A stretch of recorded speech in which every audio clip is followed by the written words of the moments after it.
Starting up. Here we are. Hello, everyone. This is live stream number 2 of the open source Web3 design. My name is Mitch Kozowski, and this live stream is talking about everything related to open source Web3 design. So let's go ahead and kick us off. There'll be just a quick 30-second intro for everyone. I'll start. My name is Mitch. I'm with the ETH Prize Initiative. I like long walks on the beach and community initiatives to improve the open source ecosystem. Johnny, you're up.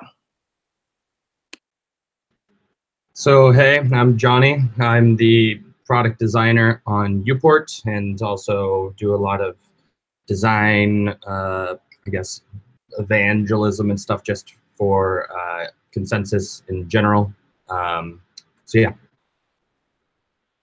And please pick the next 2. We'll decentralize everything. Yeah. Kevin Owaki. Hello, my name is Kevin Owaki. I also like long walks on the beach and open source design. I knew Mitch before he was the ETH Prize bigwig, and so yeah, excited to be given a demo of Gitcoin on this call. I'll do an intro of the Gitcoin project when I do my demo.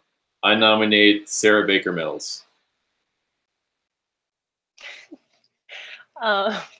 It's so weird that people call me that. Anyway, sorry. I am Sarah Mills. I lead a lot of design efforts at Consensus, and I care very much about it in this space. Get him, Caroline. Hi, everyone. I'm Caroline Ford. I am a product designer in Raleigh working for Consensus, and I am working on the design system with some of the other people on this call. Who's next, Caroline? Oh, sorry. Let's see. Who we got? I guess Gustavo, you haven't gone, so. Hey guys, my name is Gustavo Esquinca, and I'm a product designer with Consensus. Caroline and I are working on the design system together. I like long walks on the beach too, and I have a cat.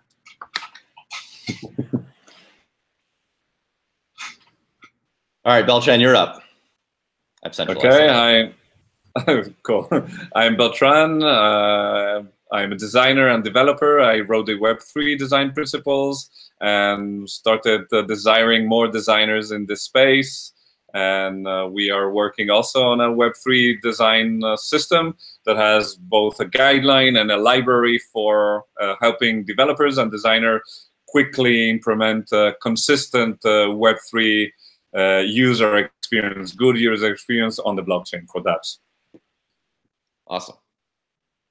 Burak, did I pronounce your name?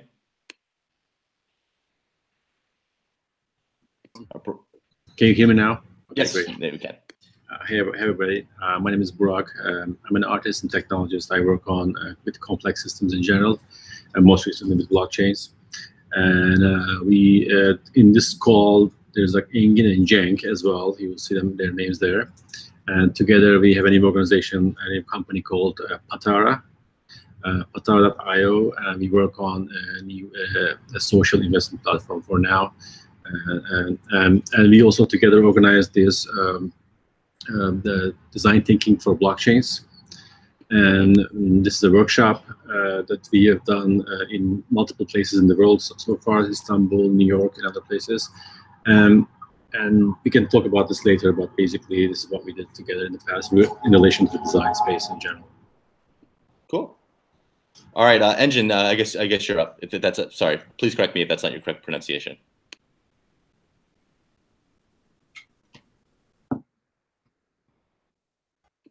Okay, he might be AFK, and I think Cenk will be the last one. Hi, yeah, I'm Cenk. Burak summarized what we are doing. I'm a designer and a developer as well.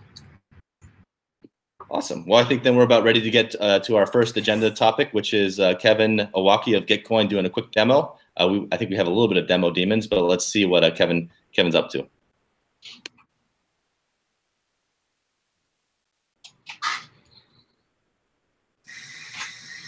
Alrighty, I am unmuting right now and attempting to share my screen. Let's see how it's going. So can everyone see my screen? Just give me a thumbs up, please. I can. It's a little small though. If you can make it a little bit bigger. Okay. I'll zoom in. Is that a little bit better? Okay, great. So I am the founder of a consensus-funded project called Gitcoin, which is not a token. It's a mission-based dApp, which is meant to grow open source software. So the sort of first use case that we built is a Web3 bounty network. And the idea is that we connect talented individuals with people who want to hire them on a per GitHub issue basis.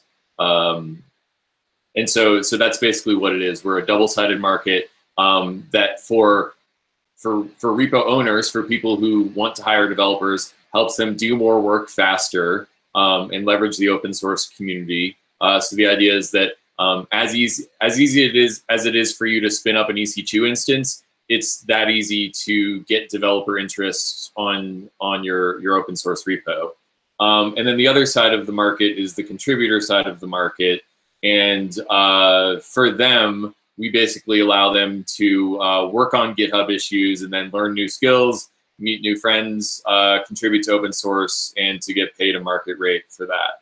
So the demo that I am going to give you guys today is posting a bounty on Gitcoin. And so that's what I'm going to do now. I have put together a bounty, a GitHub issue right here, which is meant to just be a fun demo GitHub issue. And let's see, I'll zoom in on every single tab that I go into, since it seems like my screen's a little bit small. But if you can read the text here, it just says, this is a bounty for demo purposes for the Web3Design community call. This task is to post your favorite Web3 GIF. The GIF with the most upvotes in the form of a GitHub emoji reactions will be paid 75% of the bounty, and we'll also award the second place GIF with 25% of the bounty. So as you can see, we're on github.com, and this is a GitHub issue. This is clearly sort of a very playful GitHub issue for the purposes of a demo, but you can have a GitHub issue that has a bug on it, that has a feature on it, that has a data analysis on it, that has a security audit on it, and then you can fund that with Gitcoin. So I've actually installed on this browser the Gitcoin browser extension, and that does a bunch of things. It gives us this little panel up here in the top right where I can see funded issues on Gitcoin, and it also inserts a button on this GitHub issue that says fund issue with Gitcoin. So I'm going to click that right now, and it's going to take me over to gitcoin.co/new, and it's going to pre-fill in the GitHub issue URL and the GitHub issue title and the description that I've already wrote up, so I don't have to repeat that information. It's going to ask me for details of the bounty that I want to post. We support what we call traditional bounties, which is just basically one-to-one. We support contest bounties, which are basically many workers and only one is paid out. And then we also support cooperative bounties, which means that many workers can work on the issue at a time and many are paid out. You can attach metadata like the skill level that you expect from the other part, the counterparty on the bounty, whether you expect the project to take hours, days, weeks, or months, and then also what type of bounty this is. So if it's a documentation bounty or a code review bounty or a feature bounty, I'm going to put other, since this one's just for fun. And I'm going to set a deadline of 3 days for this bounty. I've got my contact information pre-filled right here. We pull that information from GitHub. You can log in with your GitHub user. And I've already done that part of the funnel, but you can sort of see that I'm Adowaki on GitHub, and I'm also Adowaki on Gitcoin.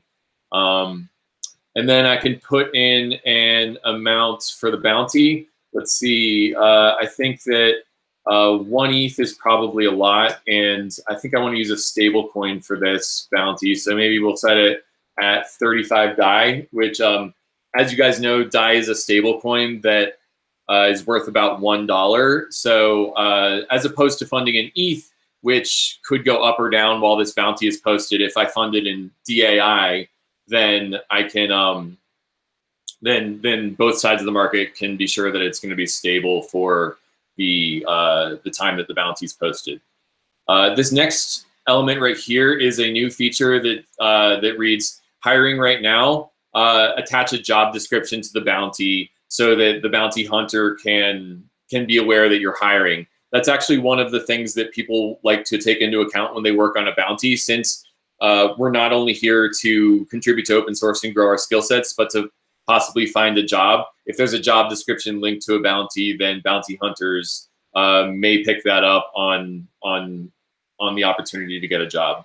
But what I'm really excited to talk about on this demo is the next module, which is our gas settings module. So as you guys know, Ethereum requires you to pay gas in order to submit a transaction to the network. And we've basically scraped data from ETH gas stations so that we can provide you a bunch of different options for how much gas you want to put on there, and the trade-offs between confirmation time and cost. So this is the basic view. We also have an advanced view where you can set your own gas limit and do some of the calculations associated with that if you want to. So Mitch, how am I doing on time? Yeah, if maybe 2 or 3 more minutes if you have something else to really show off there. Okay, yeah, so that's the submit form. And I just pasted a link to the bounty in the chat here. So if you guys want to participate in the bounty and post a GIF in exchange for DAI, then you're welcome to do that. The next thing I want to talk about is Gitcoin's results. We feel very strongly that as a product in the bleeding edge field, that we have to be very transparent about the results and what people can expect on our system so that they know that we're a legitimate product. So very briefly, we've done about $150,000 worth of bounties on Gitcoin.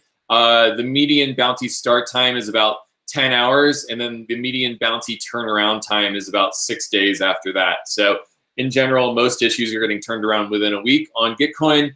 90% bounty completion rate on started issues. Hourly rate distribution is anywhere between $5 and $70, and almost 15 people have worked on bounties and gotten full-time work in the space. So we're pretty excited about that. So that's the demo of Gitcoin. I do want to talk really briefly about the Gitcoin gas station, which is another tool that we've built in my last 1 minute of my demo. So basically, what we've discovered is that the space is hungering for analytics around gas. And the reason for that is that the gas prices on the Ethereum network are very volatile. And Gitcoin has coded up this little scraper for ETH gas station that basically takes the data from ETH gas station and provides a price history chart to our users so that they can figure out what's going on with gas right now. So you can see that about 4 days ago, the gas prices were very volatile. The y-axis on this graph is gas price, and the x-axis is time. So you can basically see that about 5 days ago, it cost 150 gigaway to submit a transaction that was going to confirm within 1 minute, and now it's about 5 gigaway. So this is like a pretty useful tool for you to look at gas analytics, and we've built a bunch of different tabs in here for different personas. So we've got an intro to what gas is on this first tab, and why is it important, how do we use it right here. We've got live gas price trade-off tool in this second tab right here. I just showed you the price history tab here. And then we've also got a gas cost calculator so that you can see how much it costs to do various things on the Gitcoin network at different gas prices. So you can see that right now we're at about 6 gigaway, and it costs 86 cents to submit a new bounty to the platform. If we were at 1 gigaway, then it would only be 14 cents. So this is sort of like a useful tool for someone like Mitch, for example, if he ever wanted to post an ETH prize bounty on Gitcoin, hint, hint, he could see how much it's going to cost him at different gas levels. The last thing that I'll show off right here is that we have a link to gas faucets for the Ropsten testnet, to the Rinkeby testnet, to the Gitcoin or to the mainnet. And Gitcoin is actually giving out mainnet ETH for gas money if you fill out the faucet form at gitcoin.co/faucet. And the reason for that is we want new entrants to the ecosystem not to have to go through Coinbase and buy some ETH in order to get gas. We just want to give it to them so they can work on bounties. And we found that that's a nice UX benefit for people in the ecosystem. So I'm going to stop sharing my screen here. And Mitch, do we have time for a little bit of Q&A, or what are we doing? Yeah, let's do that. Let's shoot for about 5-10 minutes. I'd say share your screen again. I might prime the pump and talk about the gas settings, which I know the group has been talking about. This is probably about a week or so ago. Specifically, Kevin, with like kind of that low, medium, high. If you could start sharing again. Sure. Yeah.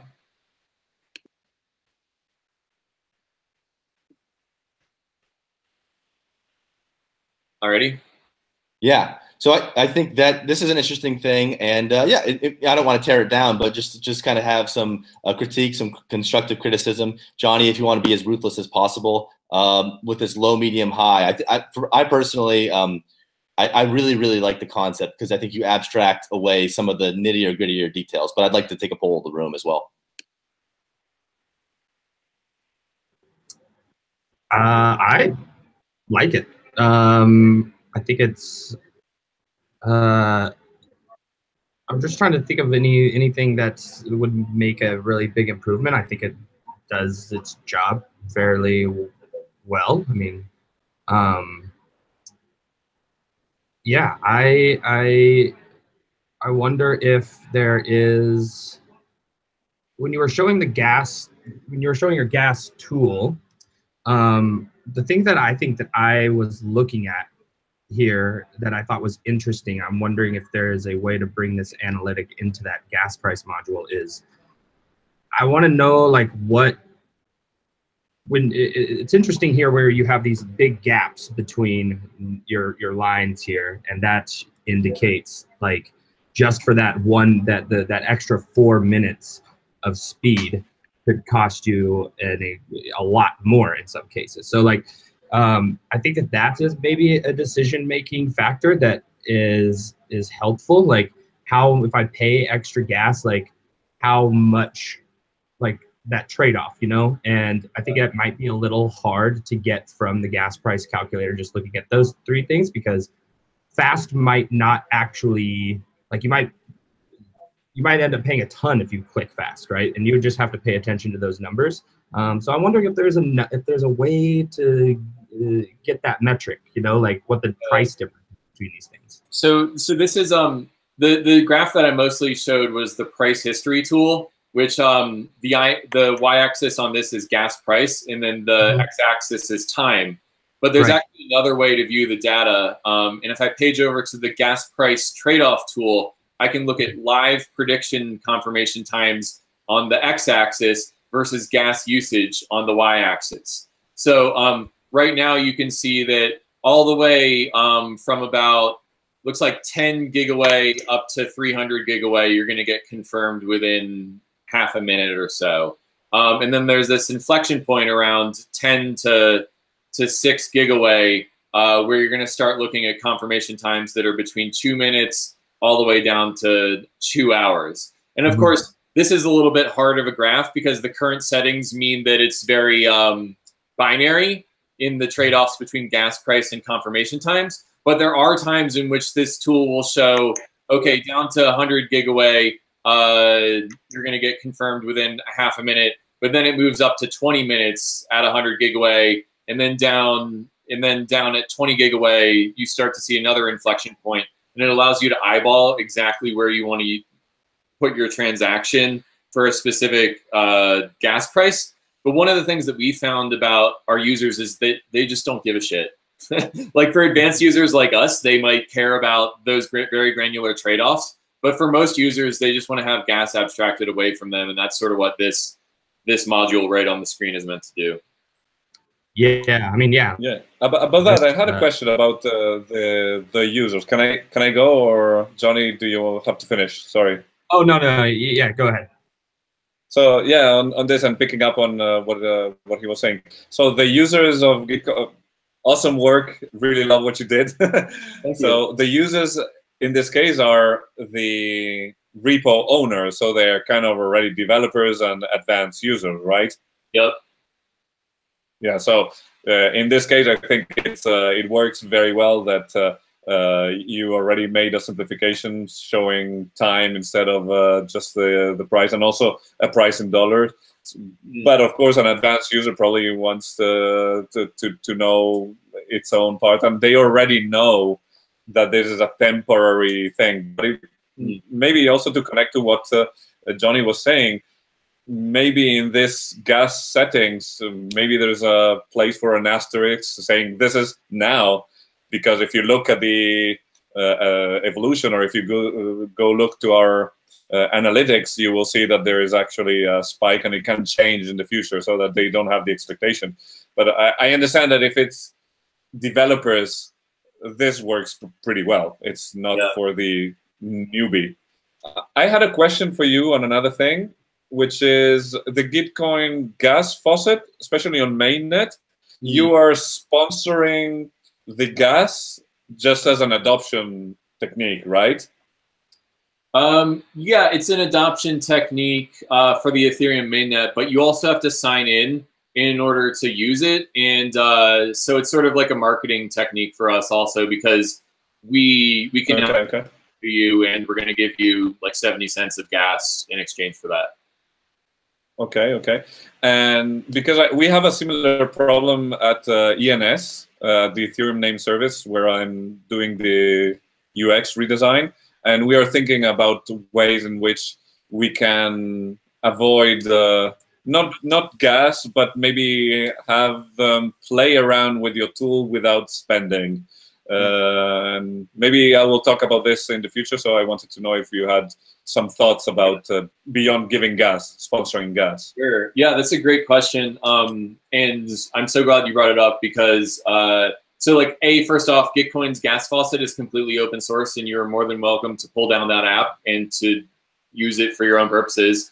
I think that this is a stopgap until we figure out, we may implement a tool that Uport built, actually, that allows users to, that allows the DApp to pay for the gas of the users.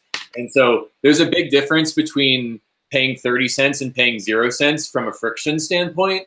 And, you know, I think that's a possibility that we may implement in the future that allows users to just not have to worry about any of the gas mechanics and to have Gitcoin all handle it behind the scenes. So, you know, that comes along with spend from Gitcoin side, because we're paying for people's gas. And I think that we'll have to figure out exactly what our business model is in tandem to us paying for the gas of other people on the system.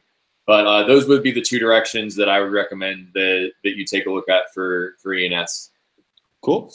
I think we have time for just one last question, and then we're probably going to have to start the next with Caroline and Gustavo talking about their project. So one last question, please. Yeah. So Kevin, I wanted to ask if it would be if this faucet request would make sense in that bounty posting flow. Like, should that be when you're filling out your bounty and you get down to that gas stage, you've signed in and you want your users to know that this faucet exists, right? And so is that a good place to prompt them about your gas faucet?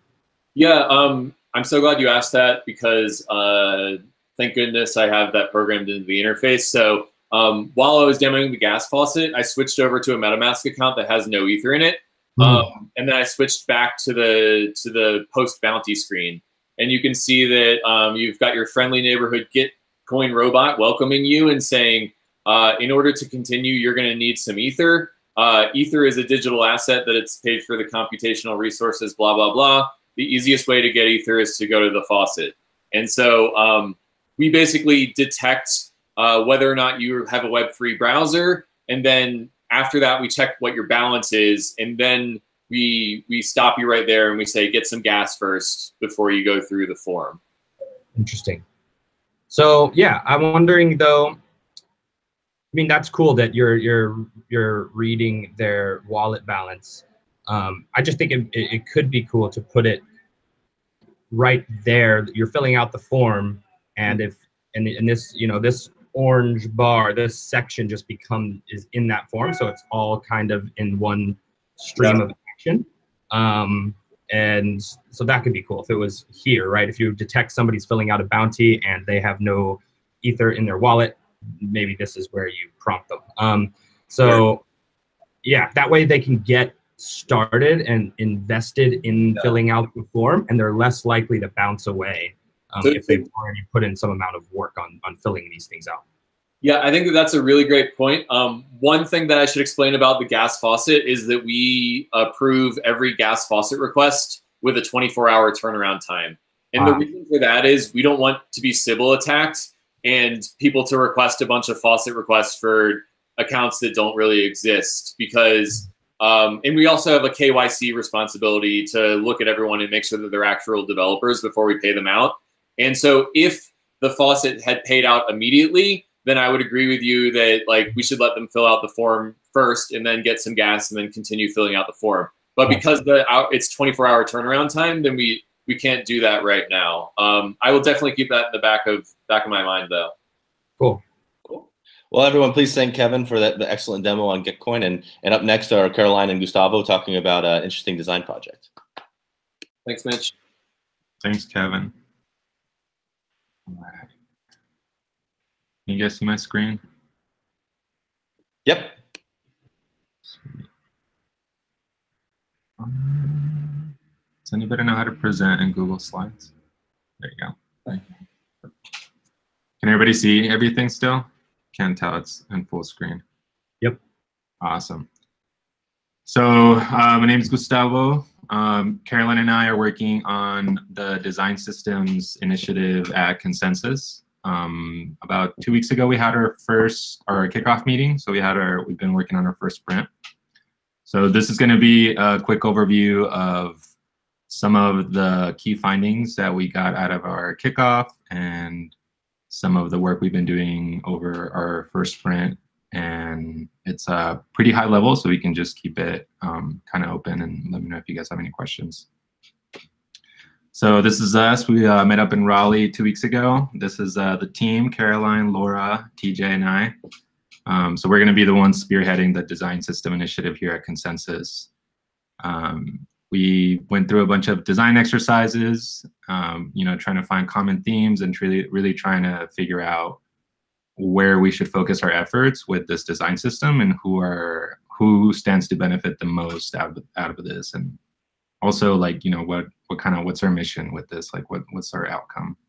Some of the things we decided, or like we found during our exercises, were that we wanted this design system to mostly enable people to build dApps that have better UX. And if we can accomplish that, then I think we can consider ourselves successful to some extent. We identified some of our personas and the users that we'd really like to service. And through this exercise, we found that the people that stand to gain the most from this are front-end developers that are not familiar with Ethereum very much. So the patterns that we'll be building and the resources we'll be publishing really help someone that maybe knows how to make a React app but has no idea how to make a dApp be able to like maybe do that in much less time, and without having to go through the headaches of, not headaches, but maybe having like some patterns that are educated by some research that kind of cover some of all these Web3 and blockchain transactions that seem to be challenging a lot of us currently over the space. This is some of the themes we found. I think my favorite here was that it costs money to fail. And this kind of ties into how we're talking about gas prices right now. So yeah, I think that's like such a big hurdle for the UX of Web3. It's like it costs money to fail. Like nobody's used to that at all. And then, well, one of the first things we did as our design system was to start a UI audit. So Caroline can speak to this more. Hello, everyone. So like Gustavo mentioned, our kickoff was last week. The only person not pictured in that photo was Sarah Mills, who's organizing us all and also contributing and getting us in contact with the right people. And after that kickoff, we really were just spending a lot of time, like he said, to meet in person and talk about our mission. We split up first to do an audit of existing components. If you could go to the next slide.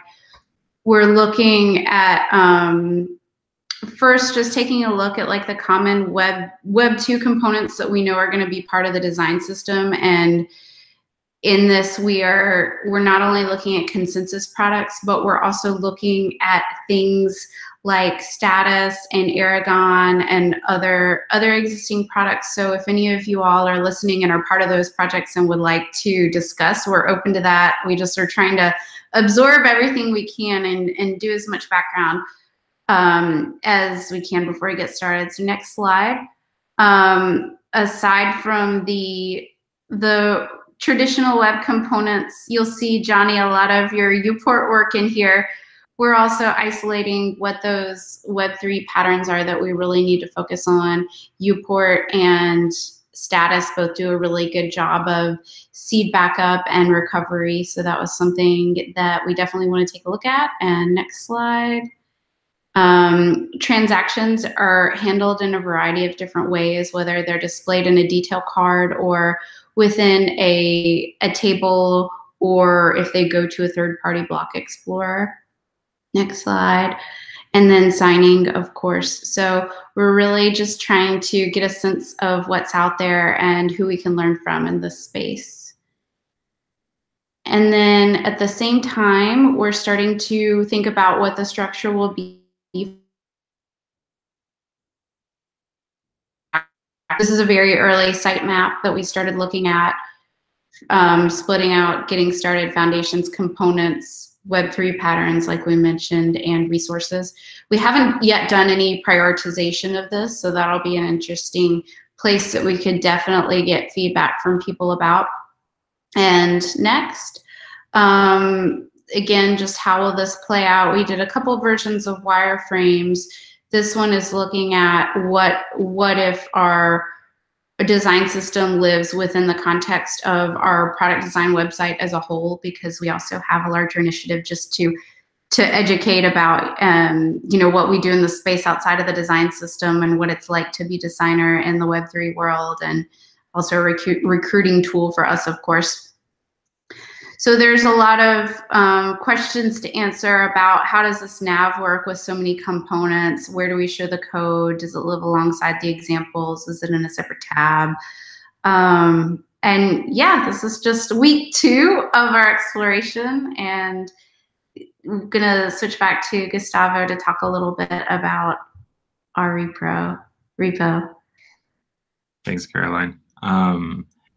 Yeah, so one of the main findings we got from our kickoff meeting was that we wanted to split the work up in 2 tracks.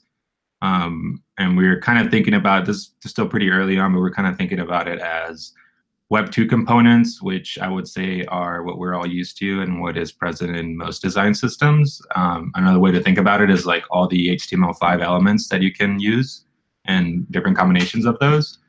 So that's the stuff that has been getting built, and we know a lot about it, over like the last 2 or 3 decades of everybody building design systems. However, the other area where we can really stand to add a lot of value to our community is in all these Web3 specific operations, like seed phrases and signing contracts and transactions and gas prices and signing in and managing identities, and all these things that are very, very new to our space and are new to our users and even newer to the people that haven't onboarded to blockchain and dApps yet. So with that in mind, we're basically starting more of a research phase in terms of Web3 components, and in terms of Web 2 components, we're doing an audit and prioritizing what we can build, I guess, sooner rather than later to help that. So along with that, we've started a storybook, like component library. This is still pretty early on, so we just have some of the basic stuff in there, but we'll be populating it with your standard Web 2 components. And we'll do that in conjunction as we start researching, what do these Web 3 components mean, and these Web 3 patterns, and doing UX audits on those, and trying to come up with really best practices and some type of guidance around how we use these patterns on the web, and how do we try to, what do we call that? I don't want to say, how we try to improve the UX of dApps in general. And that's it. That's all. That's what we got for the presentation. If you guys, we can talk about kind of what our next plans are, and what are we doing for our next sprint, or we can go to questions. Yeah, I think questions might be interesting. If anyone has one, and I'm looking at the YouTube chat as well. If anyone has any questions from the live stream, does anything pop up? Yeah. What's your timeline to release all this, or if you have any? And please leave us some bones to chew. We have let's say we'll call it an internal timeline for us to have some version of this out by the end of October. But it's very up in the air still. But that's kind of like the first deadline we kind of gave ourselves. For DevCon. Yeah.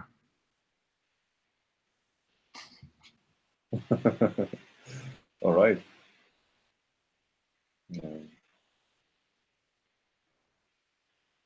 It might be interesting then just to talk about what's on tap for the next sprint, from like a micro level. What were you trying to attack then? Can you repeat that? What's on tap for the next sprint, or what are you up to in the next 2 weeks? Okay.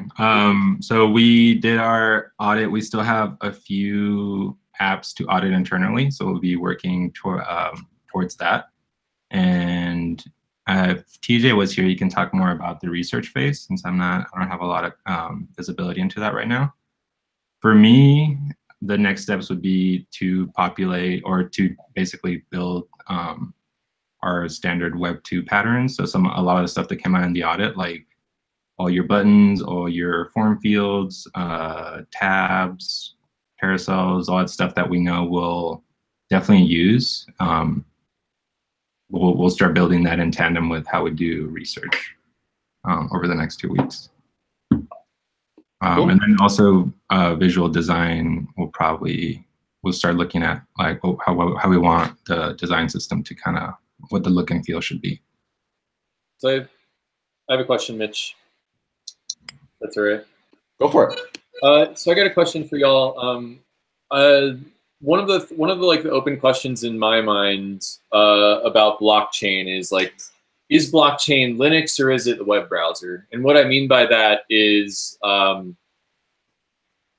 with Linux, you go to a website and you don't even know that you're interacting with Linux because you don't have to learn anything about Linux in order to do it.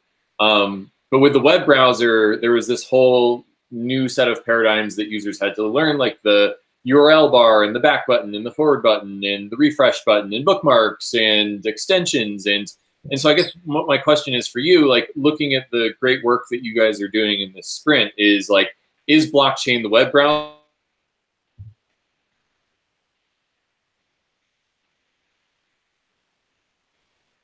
What was the question? I think we lost Kevin, but I think I could probably finish this question. So if Kevin, we lost you right at the end there. If you want to just finish that question up. Yeah. So the question is like, is blockchain the web browser or is it Linux? Like, do we have to teach everyone new paradigms, or can we just like hide all this Web 3 stuff underneath Web 2 paradigms?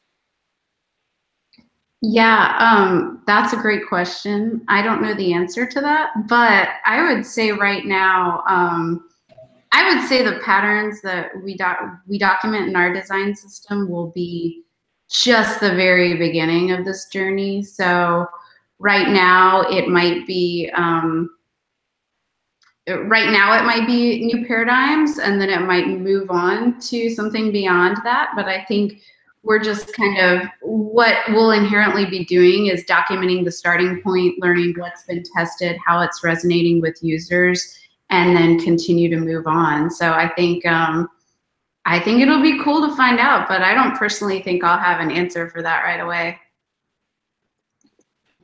I've thought about that too, and I don't think that the Web3 like UI things that we might be building are fundamentally different from Web 2 components, right? I think that they are the same thing. It's just that blockchain allows us to do, so if you look at design systems, a lot of the design systems have they're just common things that people use to make sites, right? And that you have tables and you have form fields.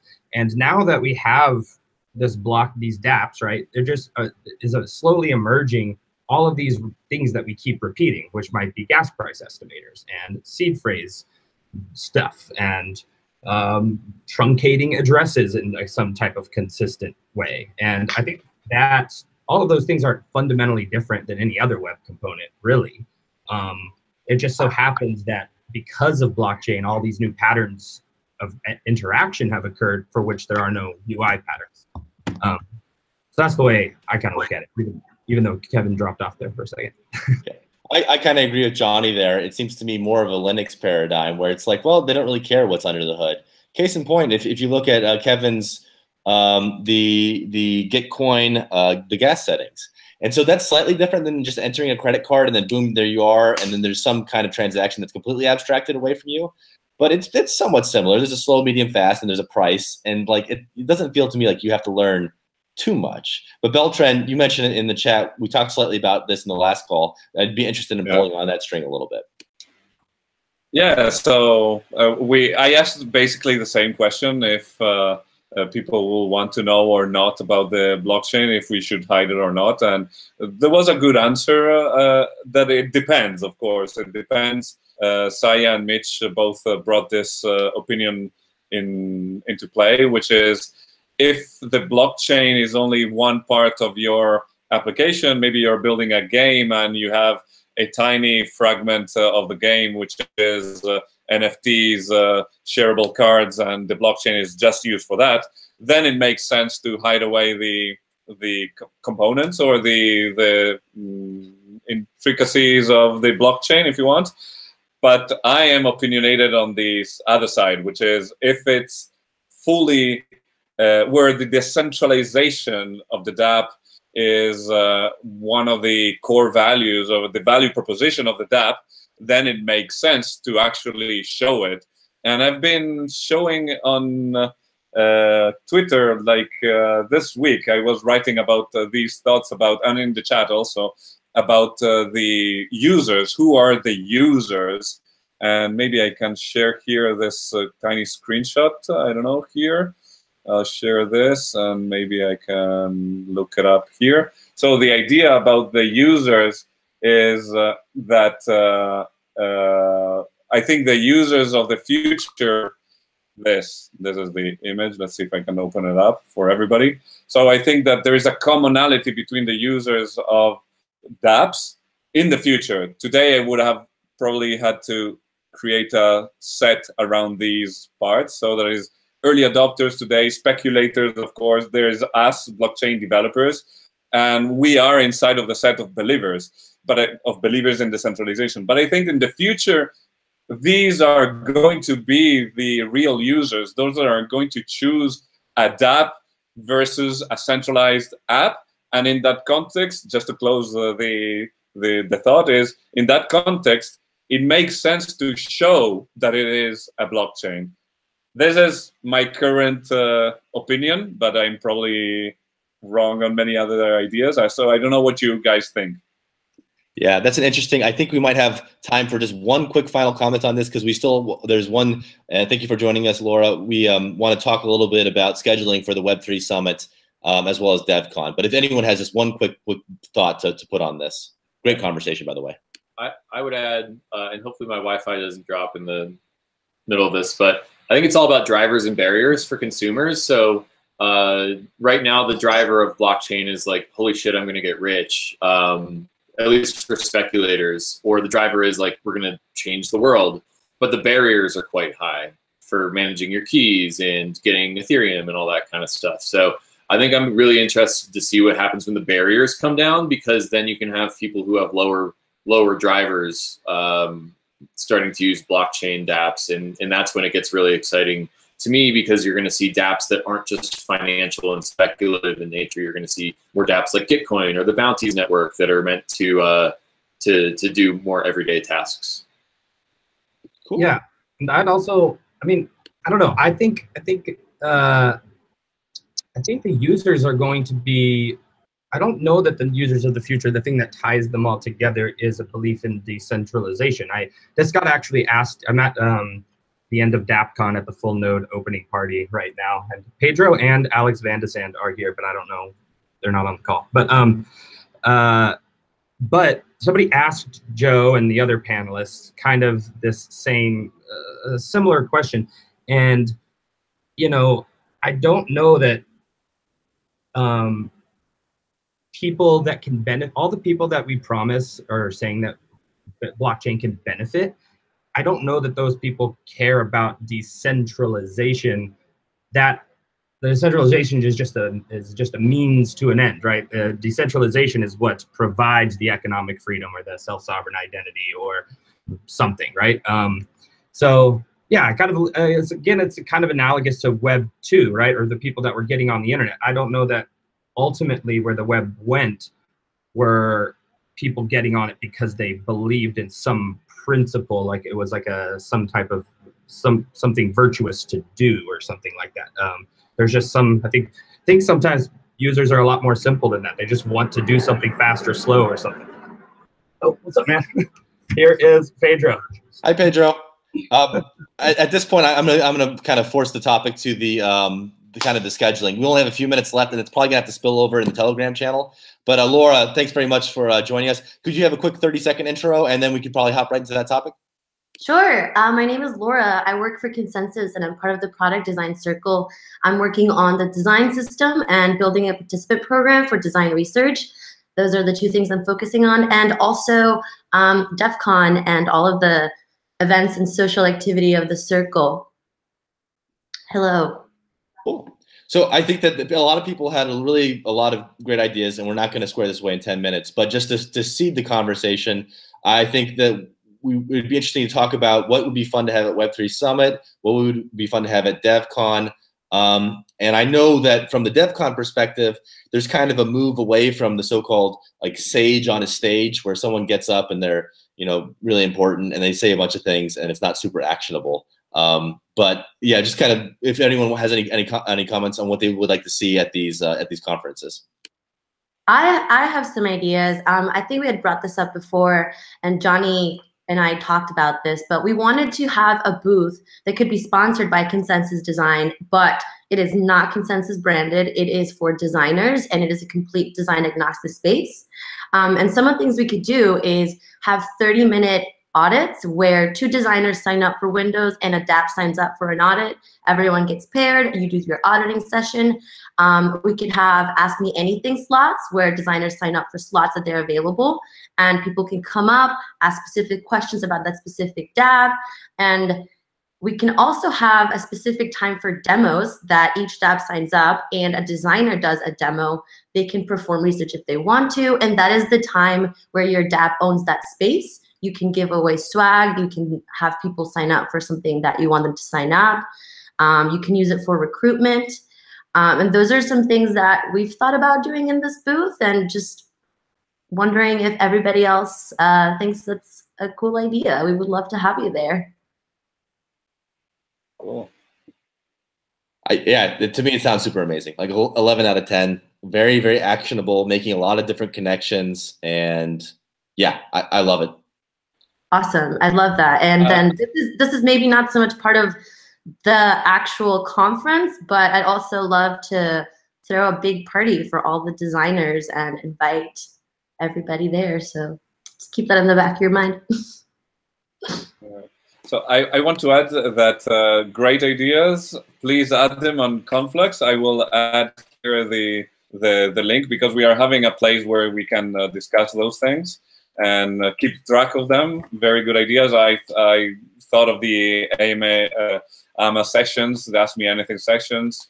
And I was wondering if at those conferences, maybe we can have also design sprints, like we sit different designers of different teams and try to tackle one thing from the perspective of everybody. Like, I don't know, like say key management. Let's bring in ideas to quickly in an afternoon, or maybe through the days. We meet several times to tackle one thing. What do you guys think about that? I like that idea. I think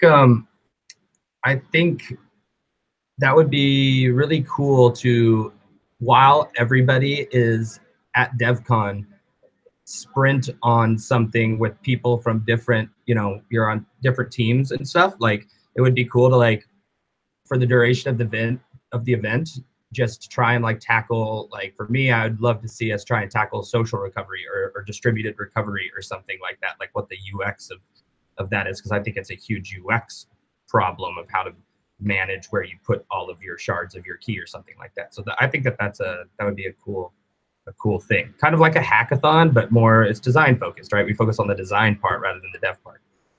Yeah, there is also Web3 Summit, which comes 1 week before DevCon, which is hackathonish by nature. So maybe we can do also something there and at DevCon, or have a continuation, I don't know, so that we can do something at Web3 Summit, internalize, go do some work by our own, and then go to DevCon, if time allows, of course. Yeah. Okay. That makes a lot of sense to me. And just, yeah, one comment. Belchan, very nice. Well, nicely added the Conflux to this Hangout. I added it to the Telegram, and I'll put a tweet out there later. So that's good. So we can have that kind of async conversation, and then we can kind of bring them to the powers that be for Web3 and DevCon and say, okay, we've kind of hashed something out, as opposed to everyone coming with their individual ideas one at a time and kind of overloading them. But Johnny and Pedro, I think you had a point. So basically, I just trying to reiterate a few things that I was watching through YouTube and I couldn't comment on. I think one of the good ideas would be to review existing apps and just take like Consensus is doing all of the audits for UIs that exist already. We could just explore different apps that exist, and we could just comment on what we actually would improve or what actually bothers us that we would like to see change. Because from the DApp UX in Prague, what we notice is there's a few patterns that are repeated through all apps, and the consensus was that we need to stop talking about how blockchain and crypto and all of these technical terms exist on all apps. Because one of the points was, what is the whole point of having Web3 if people don't care, is that people don't even understand the concept of decentralization. For example, ePhoenix was at the conference, and they said they were trying to merge centralized with decentralized exchange, and people didn't even understand the concept of having their keys with tokens. And when they went to a new app, all of those tokens were there. And when they asked their users, the users were like, oh, you probably just topped it up before I came here. So this whole concept of owning your data, of having accountability of your ownership, or the private key aspect, is quite something that hasn't been explored from the user side. So they don't feel incentivized, other than cryptocurrency is a quick reach scheme. Like, so the ownership that we've seen with Facebook, a lot of people seem to not care, but they also don't know other ways of doing it.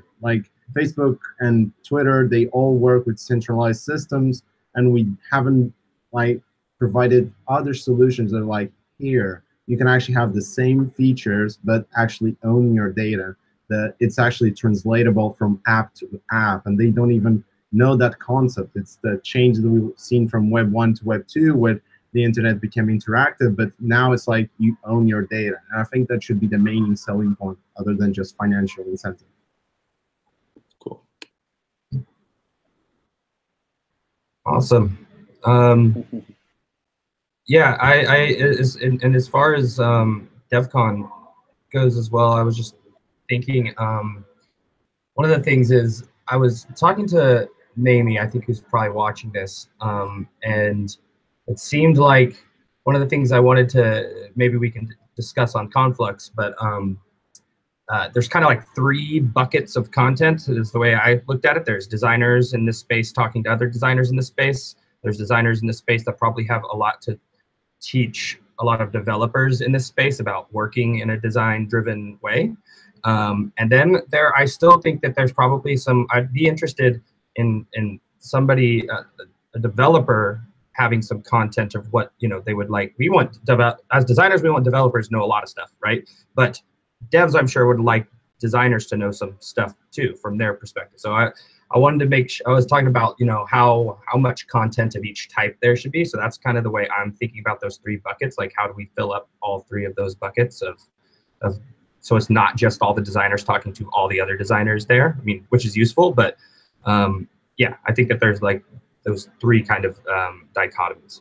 Yeah, that makes a lot of sense to me. It seems like it's kind of like a designer-developer peace accord, which I think in this time we need. What are some of the thoughts on that? How can we facilitate those type of interactions? What type of events could we do to do that? It's like ask a developer, or ask a designer, or are there any more thoughts on that? Yeah, the AMA work for that also. I think maybe one or the other can be in the same, or have events, sprints with both, I think maybe. Yeah. I think also it'd be cool to might be nice to see a panel talk on something where it is a balance of developers and designers talking about some of these things. And you can just see that conversation kind of happen in real time. Could be interesting. I mean, every panel you see, I mean, at DAppCon and everywhere, I mean, there's so many developers made this space, so they're all on the panels. You very rarely see a panel with a designer and a developer on it, both talking about the way they would approach a single issue from their perspective. So that could be interesting. I think having designers as a main stage or a full panel designer would be interesting, because what I've noticed from developers in this space is they're so abstracted from the end user that I've asked quite a few that are working on second layered solutions, and I was like, what is your favorite wallet? And it was this old computer that was air gapped and it wasn't connected to the internet connection, and they would sign a transaction that would then display a QR code that would then broadcast with my crypto. That's excellent for security, but they're so abstracted from the end user that we need to have this concept of user experience and design being broadcasted on the main stage. So yeah. I don't even think we need developers. We just need to make them aware this is a problem. It's not just about transactions per second or scalability. It's actually pretty terrible as it is right now. I had an idea that isn't necessarily something that we would have to push in the conference. I thought it could go in at the same time as the conference, but I was thinking of using Bounties Network to set up some design bounties to be fulfilled at DevCon and kind of create this campaign of design bounties and incentivize the developers to do the design bounties and have a place in our booth where we can talk about it and help them through it, to kind of force them through money incentives to do these design tasks, to have them actually live out what we're talking about and what we're doing. And it would be like a fun campaign to do on social media, and I think it'd be fun. Yeah, I love the whole idea also of forcing people with incentives. That's yeah, I'm plus $1 million for that idea. I like that one a lot, to kind of to kind of force the issue. And Bounties Network, come up with those bounties as a group, and then issue them and have that be like our campaign as a big group of Web3 designers. Yeah. Talk to Simona, talk to Mark Phelan. I like that idea. There's one thing also that I want to push in this conversation, which is today we're thinking developers, front-end developers, because people think that is the side where designers work. But developing ENS, I sense that we have a role also when designing the dApp. The smart contract needs to be designed with a designer at the table. If we manage to push this idea, we will make a lot of less effort trying to solve the problems of how the smart contract actually works. It would have been way better to have a designer at the table when thinking through the game theory and also the interface of how one thing is done. So this is an idea for the... Yeah. the whole I've mentioned it a couple times, and I don't really have any developed thoughts here. But one thing to talk about, which would be cool, maybe it's a panel discussion or something we do at DEF CON, is I've always thought that the future of design thinking, like a new frontier for design thinking, is incorporating behavioral economics and game theory and mechanism design. And this is kind of something I started with this like role block doing in San Francisco on the 31st at the SF Ethereum meetup. And it's this kind of like a design thinking session modeling markets in real time and getting people to understand how these incentives align people and how the different ways to get people to align, right? And you don't really need all of the math and the computers to understand how people are going to behave. You just create these fictional situations and observe the way they might behave, right? And you start, I think that there's a lot to explore there, and design thinking tools that could be created for, designing tokens and these incentive systems and governance structures and doing a lot of that. And I know that the civil team was also doing some of this with role-playing TCR voting and stuff like that, which was cool. Cool, that's awesome. Unfortunately, I have to hop onto my next call because I'm in product, so I don't work. I'm just on phone calls all day. But this is a very, very nice conversation. My homework for the next call will be to have a nice, not a Google Hangout, or figure out Google Hangouts to get everybody on board. We had more people joining than were allowed on the rooms, which is awesome. Very surprising, but definitely a problem to solve. For everyone else's homework, Beltran posted the Conflux again in the chat. I posted it on the Telegram. And yeah, please don't let the ideas just disappear into the ether. Like, we want to have those riffed on in an async format. Awesome. Are there any parting thoughts before we sign off? I can say a couple of things here, guys. I think we didn't have a chance to talk much, but thanks a lot for the ideas together, bringing it together. We basically have this design thinking methodology that we open sourced like a couple of months ago, and we shared already on Telegram group and everywhere. And if we can discuss this later at another point, another time. But I think it's quite relevant to the last ideas that we just discussed here, which is design thinking and blockchains together. But we can talk another time. It's very interesting. We can put it as the top thing for the next call, so that you give us a demo. Yeah, that'll be a couple weeks ago. We'll have that on top of the agenda. Yeah, great. Yeah, and quickly, this is Engin, by the way. Sorry, I didn't have a chance to introduce myself. Maybe I'll do that before we go through what Burak just mentioned. Okay.